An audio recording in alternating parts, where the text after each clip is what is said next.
The death of Joseph Stalin, Soviet-Russian dictator Joseph Stalin meets his end, March 1953. The Empire of Joseph Stalin.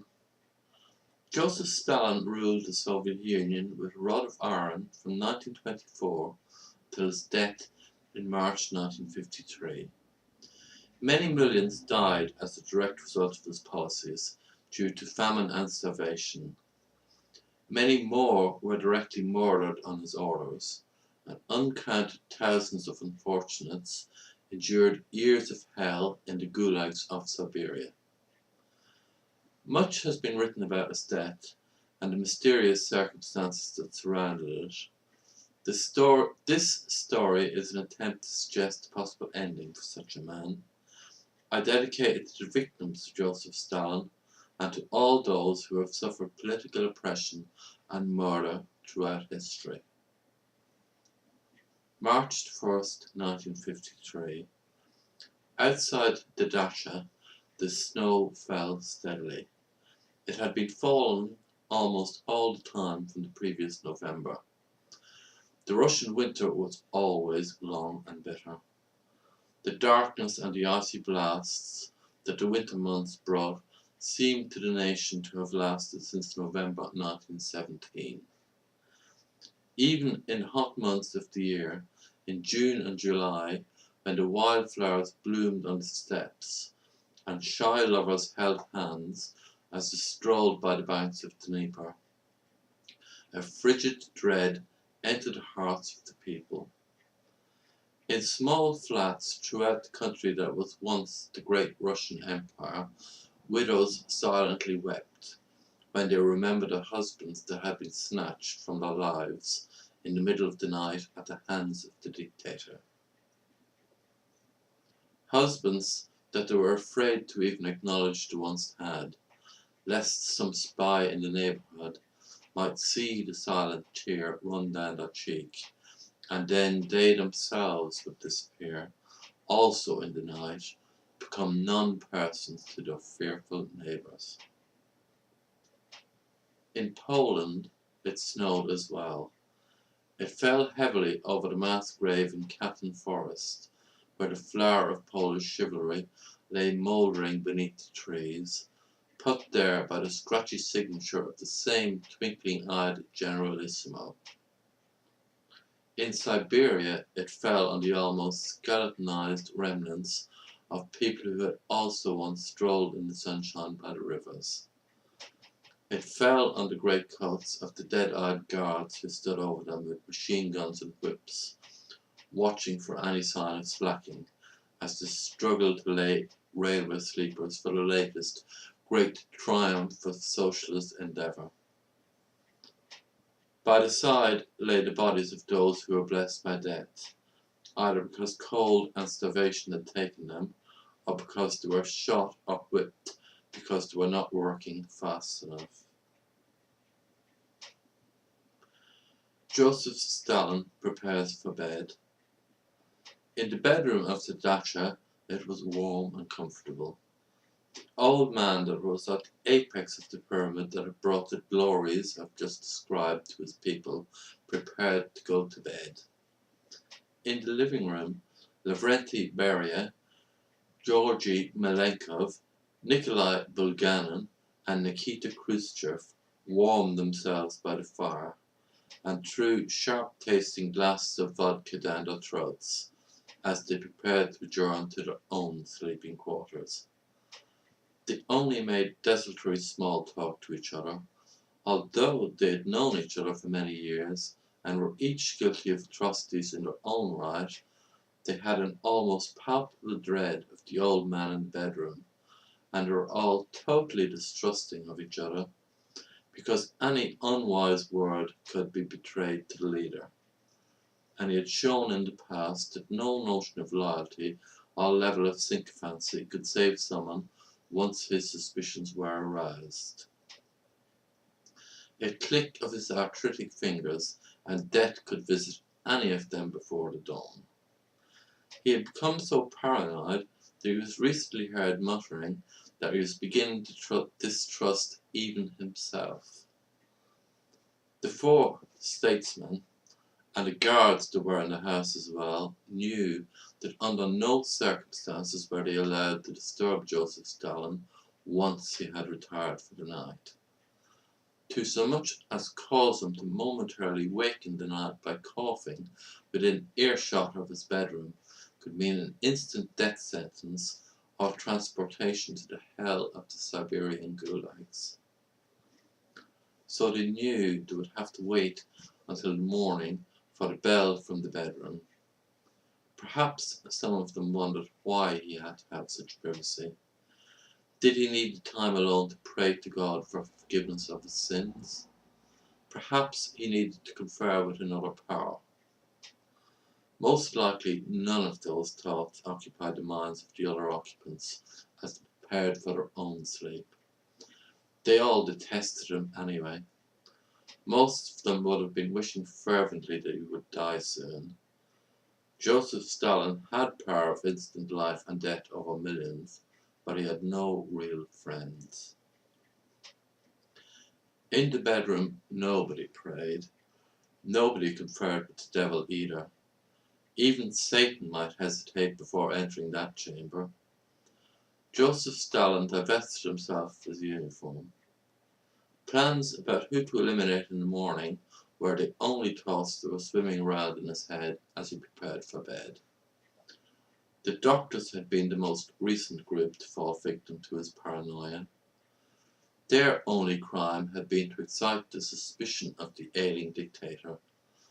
A smile of satisfaction flickered across his face when he remembered reading accounts of their examination under torture. Oh, how they had squealed in the small rooms in the basement of the Lubyanka. Over the fireplace there was a picture of Lenin. Stalin looked at it and then spat into the fire. While he knew that Lenin was evil like him, he despised him for not having the ruthlessness to get rid of him before his stroke in 1922. Still, it was good PR to have people think that he was a disciple of the dead founder of the state, so the picture remained. There were no pictures of Leon Trotsky on display. The co-conspirator who had died with an ice pick in his head in sunny Mexico had long become a known person in Stalin's Russia. His pictures were even excised out of the old newspaper archives. A visitor for Stalin and a warning from an old acquaintance. As the old dictator finished pulling up his pajama bottoms and mutteringly prepared for sleep, he became aware of a slight smell of sulphurous burning coming from beneath the Persian carpet, which had been a gift from the Shah of Iran. A kind of icy blast seemed to rush through the room at the same time. Was it his imagination, or did he hear a faint voice calling his name from just beneath his now trembling feet? No, this was no paranoid imagining. There was a voice. It just kept saying over and over again, Joseph, Joseph, soon, Joseph, soon. Stalin shook himself and growled. No devil is going to frighten the great Joseph Stalin.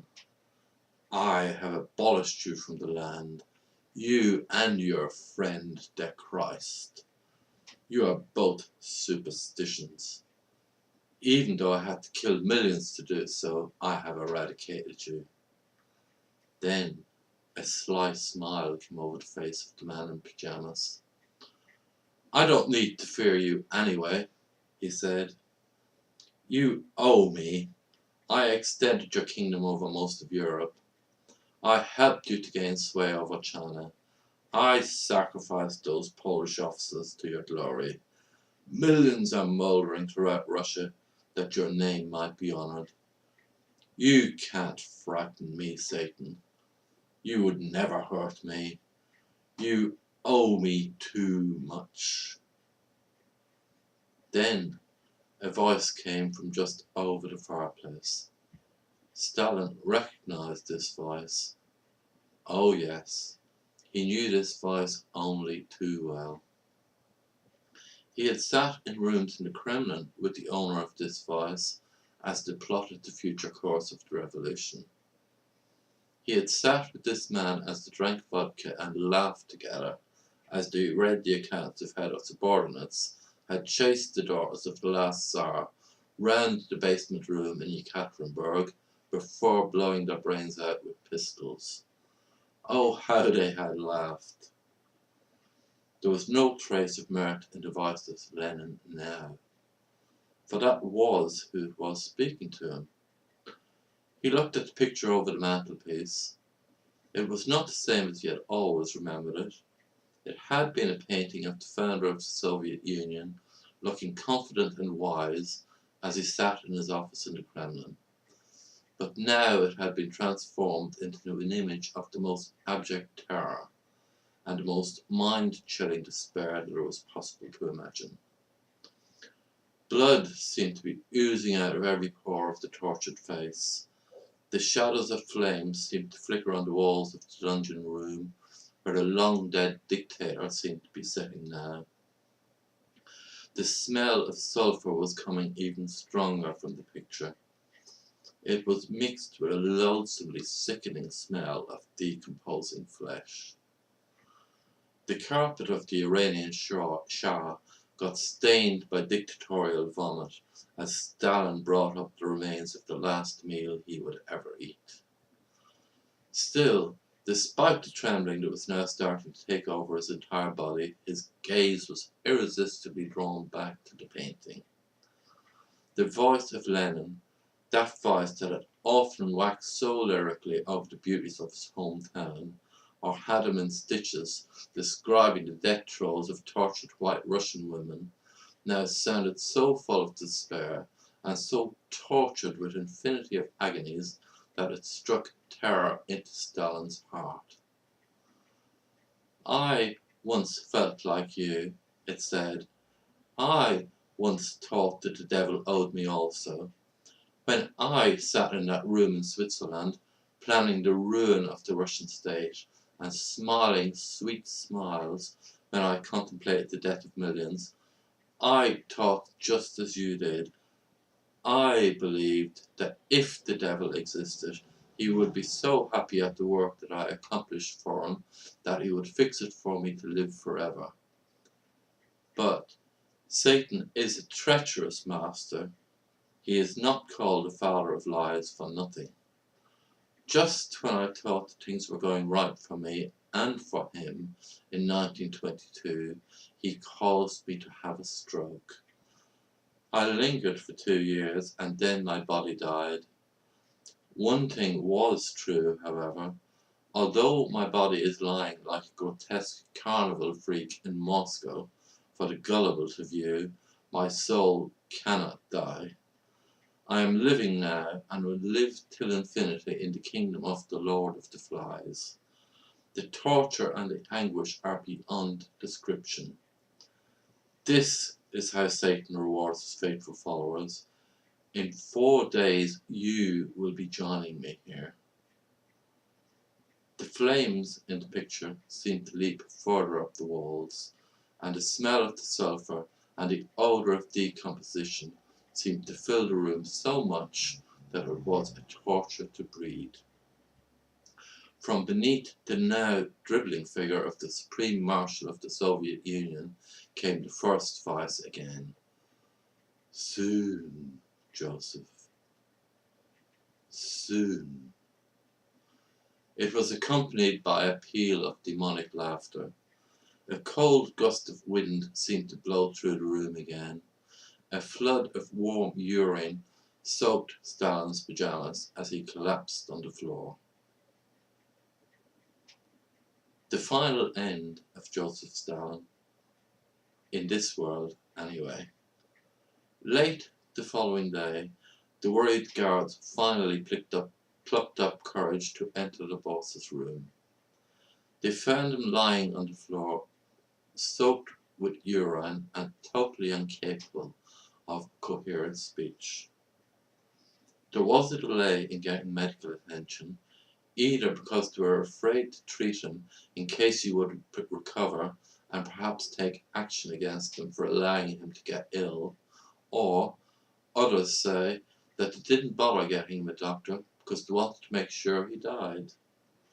4 days after his stroke, he actually did die, or at least his body did. The deep snow that had blanketed all of Russia and a good part of Europe started to melt a little bit. Despite several attempts to redecorate and fumigate the room that Stalin collapsed in, the smell of sulfur and decomposition could not be eradicated. One other strange thing. The picture of Lenin that had been over the fireplace was most mysteriously burned to a cinder.